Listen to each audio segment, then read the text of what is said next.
thought I would give a little just piece on this since, well, I was able to play a bit of Cyberpunk, and I guess I could just give a bit of feedback on it. The version I got honestly wasn't that bad. For some reason, I don't seem to get glitches or the notorious glitches I see in a lot of new games. That being said, Cyberpunk isn't perfect, even without glitches. First of all, the good things about Cyberpunk. The setting and details of the world are absolutely insane. I haven't seen this much detail and thought put into everything from the toilets, the lights, the desks. Everything has been in-depthly thought out. I also have to say that the gunplay was actually very enjoyable, and it's really a shame to see that part kind of being glazed over. I thought the combat was actually pretty great, to be honest with you. That being said, it got kind of convoluted with how many different types of guns you can get, and the upgrade selling system, etc. kind of became a little bit overwhelming, but the core gameplay was actually pretty tight. The driving was alright. You had to be super careful where you drove, because as soon as you hit someone, the police are on your tail, and it's very, very difficult to try to not hit someone. So you can drive like crazy, but you just, well, at the same time can't. So, about the story, and this is a big issue I've seen a lot of people come up with, is that you can choose your 3 starter points, which is Renegade, Slums, I honestly forget the second one, and Corporate. But at the end of that first little act, which is 10 minutes, it puts you into the same position in the story.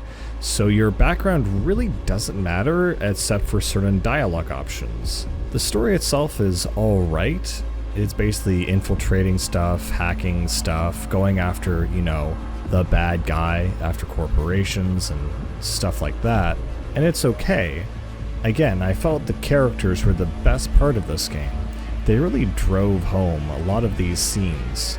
They really brought life into the world and made you feel like you had a stake in it. Aside from that, the story is just there to kind of bring you through a bunch of cool set pieces. As I played the game, I never got that itch to say, oh, I've got to play Cyberpunk. There wasn't that addictive quality that I felt in other games that, honestly, I expected from this one. Maybe it's just my personal preference, but the vulgarity and ugliness of the world, along with the blaring music that is more deafening dubstep than uplifting techno, didn't really help my experience. I really wish I had something better to say about this game, but unfortunately, I think it's going to be a half-decent game that's been sandwiched between 2 other equally impressive but oversaturated and broken games. The game world is actually huge and monstrous, and it's a wonderful thing, but at the same time, it doesn't give you a lot of direction as to where you should go. Maybe the actual problem is the layout of a city in itself. With everything so clustered together and same looking, which is the point of a dystopian future society.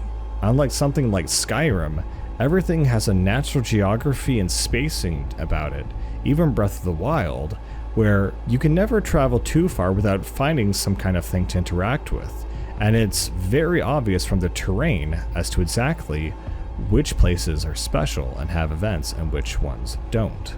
That unfortunately is not the case with Cyberpunk. It's heavily congested and has a lot of stuff in it, and I feel this project was so overhyped with so many different moving parts and directions and teams that it just got oversaturated. There's a lot of really good singular pieces in this game, from the details of the world to the gunplay to the characters, but as a cohesive whole, it seems like it wasn't sure where it wanted to go. And it's such a shame that there's this wonderful world out there that I know could have been possibly made into 3 different games, but instead kind of congealed all into one big cluster. Sadly, due to its poor technical reviews and pulling off the PlayStation Store, it's uncertain if we're ever going to see a sequel or a return of this genre or of this game from CD Projekt Red. But honestly, if they do make something, I honestly feel you could take a third of this game, chop it out, make it a more direct storyline, structure, and more linear perhaps, and actually make a pretty decent game out of that. But yeah, that's pretty much what I think about it.